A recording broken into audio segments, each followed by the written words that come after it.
Okay guys, as you can see, I've survived that encounter. Now I'm going to take you guys on a little tour of the monster kits that make me sweat when I think about building them. These are not necessarily the most, well, yes they are. They are very difficult. What am I saying here? I'm freaking already trembling at the thought of building some of these. And I'm going to walk you through my scariest kits to build and the ones that make me nervous. And I'll tell you why. The first one is this kit right here that we're looking at. This is one of my holy grail kits. It is the tops of the Gundam world. And if you saw my last video, it is one of the most amazing mobile suit kits that Bandai has ever created. It's got hundreds and hundreds of parts. There are all sorts of features in it, and I really don't want to screw this up. So this kit terrifies me when I think about putting it together, because I am so worried about making a mistake with this one. I really want to build it, but this one I gotta be ready for. So this is my number one kit right now that gives me the shivers when I think about building it. Now let me show you what the next kit is that really gets me. Okay, here I'm going to show you two at once because they both give me the shivers for exactly the same reason. These are two of the best models of the Enterprise and the Enterprise refit that have ever been created. These are from Polar Lights, and they are so filled with details. I mean, everything from complete shuttle bays, the bridge interiors, the detailing on the bodies. I mean, these are amazing, massive kits, and they terrify me because this is something that I want to get 100% right. I'm a huge Star Trek fan, and I don't want to make any mistakes on these. Everything down to the color of the holes of the ship, I want to be perfect. I mean, I even have lighting kits for them. They are amazing, amazing kits, and I have to get them right. So yeah, I really want to turn to them, but every time I think about it, it makes me really nervous because I don't want to make a mistake. And that's the biggest thing about the kits of our nightmares, that we want them to come out so perfect that we don't want to make any mistakes with them. Not to mention that they're quite a bit expensive, so you really don't want to screw them up. But for me, as a fan of both Star Trek and model building, I want these things to be the best that I can do. And yeah, it's kind of scary to think about it because you make one mistake, you could ruin the whole thing. So these are two of my other holy grail kits, which I am saving to when I think I am at the peak of my skills, and then I'm going to tear right into them. So let me show you another one of the kits that I've got that really, really terrifies me. Okay, we are sticking with Star Trek on our trip down Nightmare Alley. And this is the Enterprise from the brand new Strange New World series. Well, actually, this is the version that premiered in Star Trek Discovery. Not my favorite show, so that's a whole different conversation, though.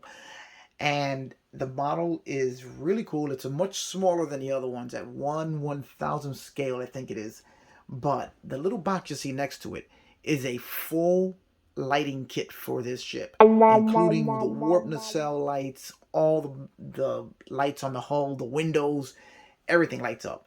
Now, I don't have a lot of experience with lighting kits, and it does make me a little nervous to get this thing set up for lights because the entire ship is going to have lights. I think there are almost 100 LEDs in this kit and small motors. I mean, it's got everything in it, and it's going to be something that's going to be really fun to put together.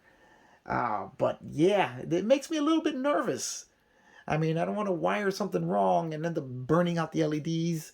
It's a little tricky.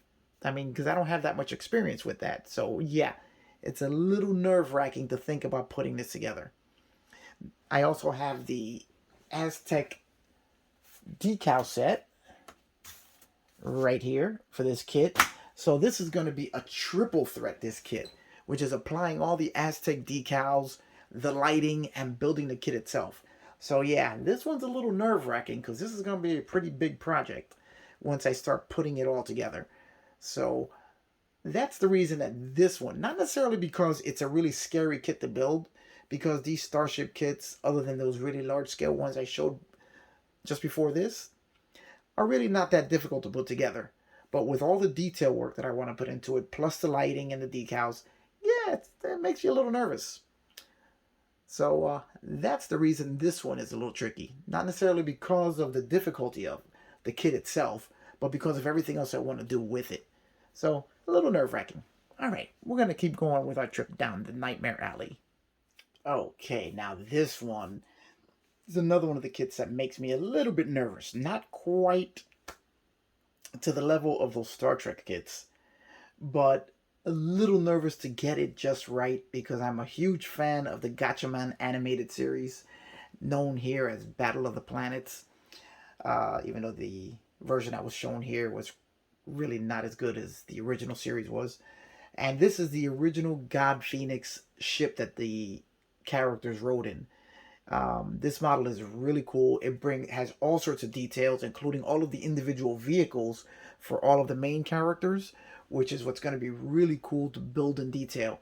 And right now, I'm just trying to figure out exactly how I want to build this.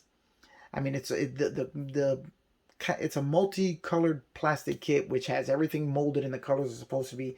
But then you got to think to yourself, all right, now how do I want to paint this? Do I want to weather this? Do I want it looking pristine? We're going to be using either flats or semi-gloss paints. How am I going to do this? And then everything just starts getting jumbled up and you're like, I want to get this right. And I want it to look a certain way. I see it in my head. Can I put it out into the real world?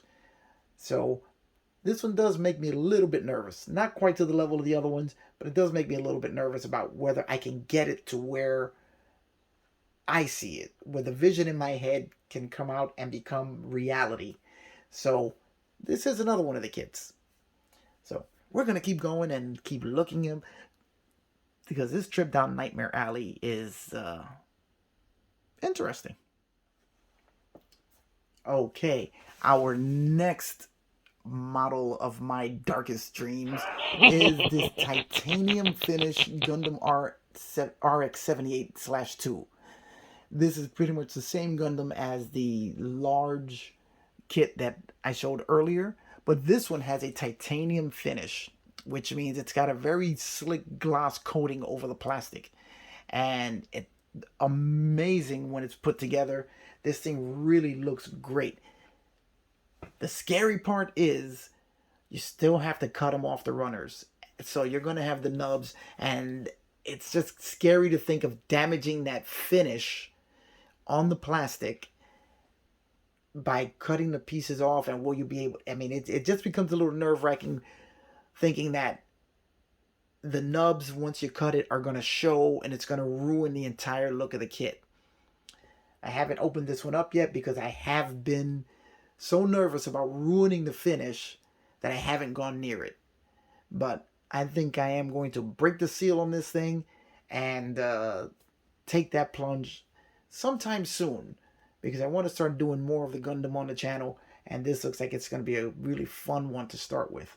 But that titanium finish, that's what's scaring me on this. The kit itself is another Gundam kit. They're all fun to build. They're fantastic to put together. And if you haven't tried one, I really recommend it. But that titanium finish on this, oh, I don't even want to put a scratch on it. So that's where the nervousness comes from on that one. Now, let's move on to the next one. Okay, we're back in the world of Star Trek. Now, this one makes me a little nervous, but not for the reason you might think. I've built the Reliant before It's a really nice kit. I really enjoyed building that. And I've built the Enterprise before in a smaller scale. Again, they're both really great kits and not the most difficult things in the world to build, fun to detail. Now, so the kits themselves are not what scare me on this one. What makes me a little nervous is what I want to do with them. As you can see, the two boxes actually create one piece of art, which shows the Enterprise and the Reliant slugging it out in the Mutara Nebula. And that is what I want to do with this kit. I want to build them with the same battle damage that was seen in the movie and somehow create phaser blasts that are going between the two, probably by illuminating colored rods with LEDs and lighting them to simulate laser the phaser blast going back and forth between the ships. Now, not really sure how I'm going to do that and then hang them together in one diorama. But it's something that is really was my sole purpose for actually getting these two kits, was to recreate that. Don't know how I'm going to do it, and just makes me a little nervous trying to figure out how I'm going to do this, how I'm going to light it, how I'm going to hang them. So these two are scary in that fact that I don't really know how I'm going to make this work and whether I can get this vision of what I want to do out into the real world. But the kits themselves, not scary at all. They're just fun, and if you're into Star Trek, or even if you're not, you should build one because they are a lot of fun and I like them. But I just don't know if I'm going to be able to pull off what I'm envisioning for this. So I keep pushing it back. And see, and that's a general theme of what's going on with all of these kits. You start thinking about what you want and you have the vision in your head. And then when you think about, okay, I'm going to try, then you think, well, wait a minute, I haven't figured it all out. I'm just going to push it back and I'll do it later after I figure it out. And then you start to come to the realization that you're just going to be constantly pushing them back, because it makes you nervous to figure what might go wrong as opposed to what you might get right. So that's the reason that these kits, some of which I've had for a while now, I haven't touched yet. So we're getting to the finish line here. So I'm going to show you another one which I have not touched, and I've had this one for quite a while. Okay, guys, this is from my oldest part of the stash. Well, not my oldest, but it is a kit that I've had for well over 20 years, I think. And it is a 1/12 scale Ferrari F40. And when I think about building this, I'm like, holy crap, how am I going to do this right? How am I even going to paint this thing at the size that it is? It's an amazing kit. It is a monogram kit, but just from what I've seen from going through the box, which you can tell has been opened more than once, because I go into it, I look at it, and I'm like, I'm going to do it, then I'm going to be, you know what? Not yet. And then I put it right back in the box and don't build it. And I really want to tear into it, but I don't want to screw it up because I don't know if I'll be able to find another one. I don't know how rare this kit is, but I don't see them pop up very often.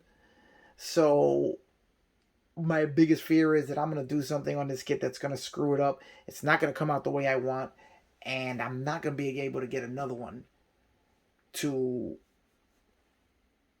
try again.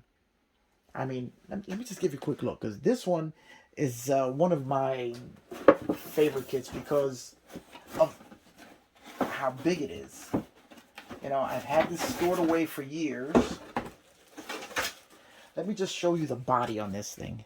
Look at the size of that. You know, it's really nicely molded. Very crisp. Like I said, I don't know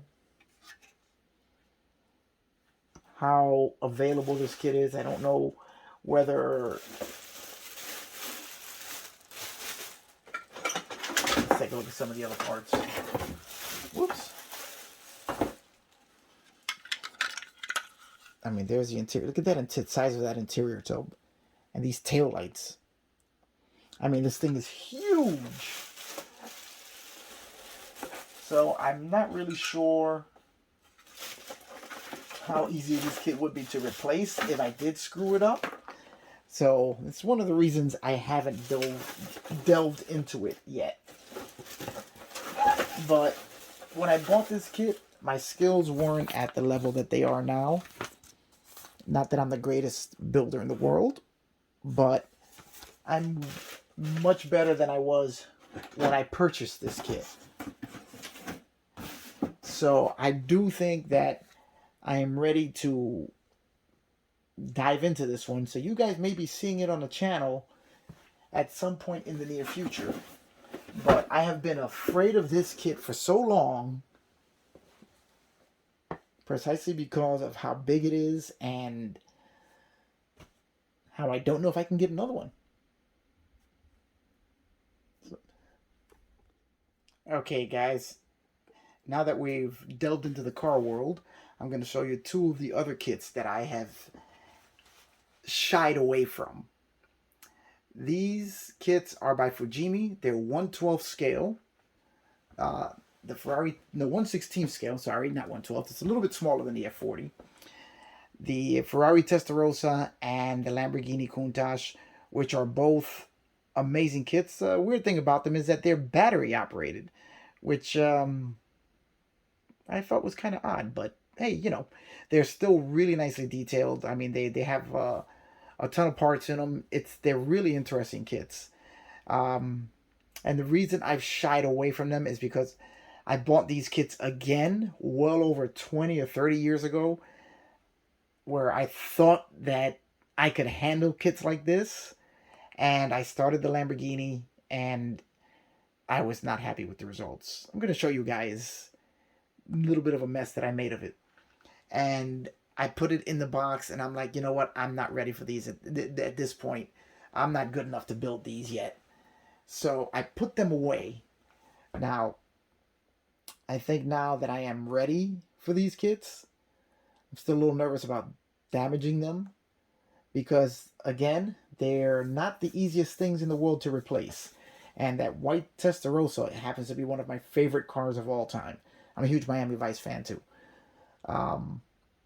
So I would really love to have these two as bookends, the Countach and the Testarossa, but it's kind of a scary thought of screwing up the Testarossa after what I did to that Countach, which I'm going to show you guys right now. Okay, this is the Countach, and the paint is horrible. I mean, for what I was doing back then, I mean, I guess maybe it's not the worst that it could be. You know, I even installed the battery compartment in there. So I'm not really sure how you're supposed to get the batteries in and out of there. I have to look at this whole thing. I have it wired up. I put the small motors in it. And the engine is actually the engine of the car, as the motors are housed inside the engine.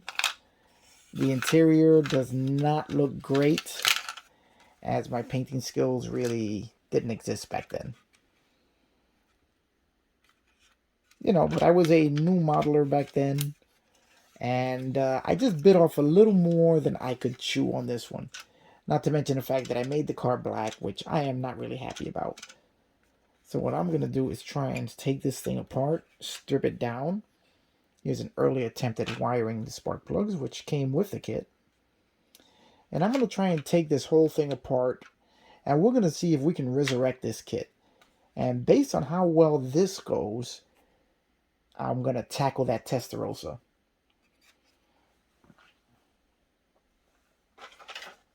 Now, let me give you a look at the dash. The dashboard is just, it's okay.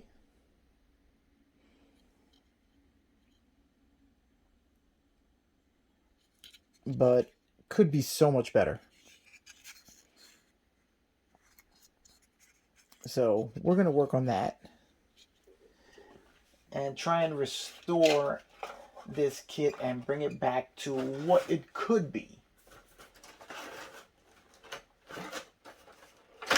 And let's see what else is in here. Oh, there's all sorts of parts in here.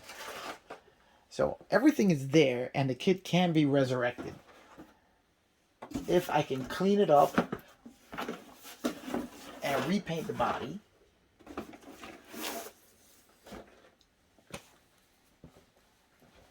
You know, then I will take on the Testarossa, as it's also a really cool kit. Take a quick look at that. I'll show you the body. As you guys know on the channel, I've built both the Monogram and the Tamiya Testarossa in 1/24 scale. And I would love to have a Testarossa in a large scale like this. But this kit, I haven't touched or done anything on other than opening up just to take a look at it. And here we have spark plug wires that came with it, metal springs for the suspension, metal axle, all the tires. I don't know if they're staggered or not. I really hope so, because they got all these other details really nice. So everything's in here. We even have the original decals still in here. But yeah, I gotta tell you guys, tackling these two really does make me nervous. So it's gonna be something that I'm gonna have to think about. But I really want to try and resurrect that Countach if I can. And if I can, that'll give me a little more of a push to do the Testarossa.